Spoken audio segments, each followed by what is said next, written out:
Hello friends, பால்மண channel. நேற்று என்ன topic பார்த்தோம்? ஜீவபலி.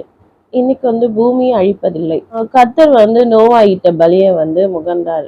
அப்பெல்லாம் பார்த்தீங்கன்னா பலியிடுறது தான் அந்த காலத்துல எல்லாம் வச்சிருந்தாங்க. இப்போ அப்படிலாம் கிடையாது. நம்ம ஆண்டவரை துதித்து பாடி ஜெபம் பண்ணாலே கடவுள் நம்மளே பார்ப்பாங்க.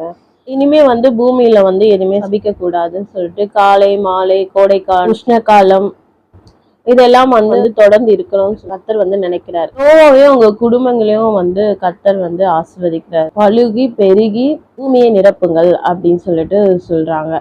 உங்களை பற்றி அச்சமோ பயமோ பூமியில் உள்ள ஜீவ ராசிகள் எல்லாமே உங்களுக்கு உடையது. அவங்க கிட்ட ஒரு அடையாளமா ஒரு உடன்படிக்கையை கொள்றாரு. இனிமே இந்த பூமியை நான் அழிக்க மாட்டேன் அப்படின்னு சொல்லிட்டு மழை முடிந்த பிறகு ஒரு வானவில் தோன்றுது. நம்ம வானத்துல பாத்தீங்கன்னா அந்த வானவில் நமக்கு தெரியும். அந்த மாதிரி அவர் என்ன பண்றாரு, வானவில்ல மேகத்துல அடையாளமா வைக்கிறாரு. இனிமே இந்த பூமியை நான் அழிக்க மாட்டேன், அந்த அடையாளத்தை கொடுக்குறாங்க.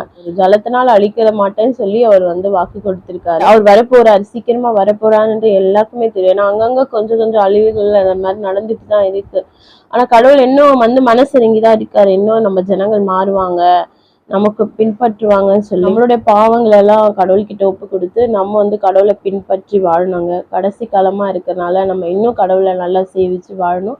நம்ம குடும்பமும் கடவுளை. இதோட இந்த நோவா கதை முடிஞ்சிடுச்சு. நெக்ஸ்ட் ஸ்டோரி நம்ம பார்ப்போம். லைக் பண்ணுங்க, ஷேர் பண்ணுங்க, கமெண்ட் பண்ணுங்க.